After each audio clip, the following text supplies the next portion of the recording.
ନିପୁଣ ସହିତ ଗୀତକୁ ଶୁଣିବା।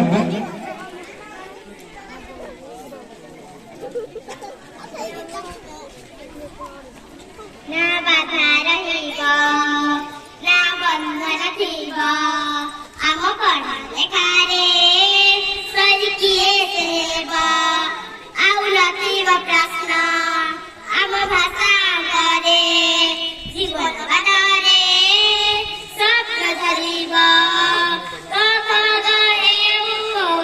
ଏକ ଦୁଇ ତିନି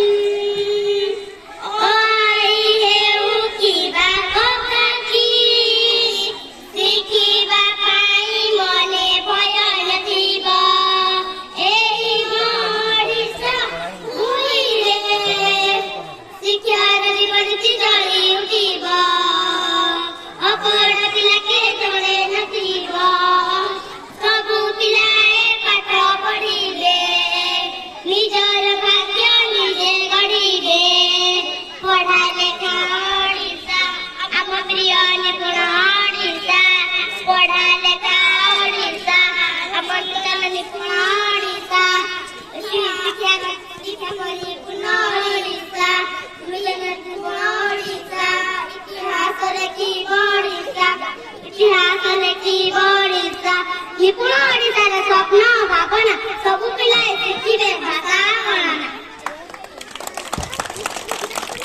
ବହୁତ ସୁନ୍ଦର। ବର୍ତ୍ତମାନ ଆମେ ଅନ୍ୟାନ୍ୟ ମନ୍ତ୍ରାସନ ସାର୍ମାନଙ୍କୁ ପ୍ରଥମେ ମୁଁ ନମସ୍କାର ଜଣାଉଛି। ତାପରେ ଦୂରଦୂରାନ୍ତରୁ ଆସିଥିବା ଅଭିଭାବକ ଏବଂ ମାନଙ୍କୁ ସହିତ ଦୂରଦୂରାନ୍ତରୁ ଆସିଥିବା ପିଲାମାନଙ୍କୁ ମୁଁ ସେମାନେ ମୌଳିକ ଜ୍ଞାନ ପାଇବେ, ତା ସହିତ ସେମାନଙ୍କର ବିଭିନ୍ନ ଦିଗରେ କିପରି ଅଗ୍ରଗତି କରିବେ, ଅର୍ଥାତ୍ କି ଏହି ମାଧ୍ୟମରେ କ'ଣ ହେବ ସେମାନଙ୍କର ଆଗ୍ରହ ସୃଷ୍ଟି ହେବ, ପ୍ରତିଯୋଗିତା ମନୋଭାବ ସୃଷ୍ଟି ହେବା ସହିତ ସେମାନେ କିପରି କୃତକାର୍ଯ୍ୟ ହେବେ ଏବଂ ଭବିଷ୍ୟତରେ ଜଣେ ସୁନାଗରିକ ହେବେ।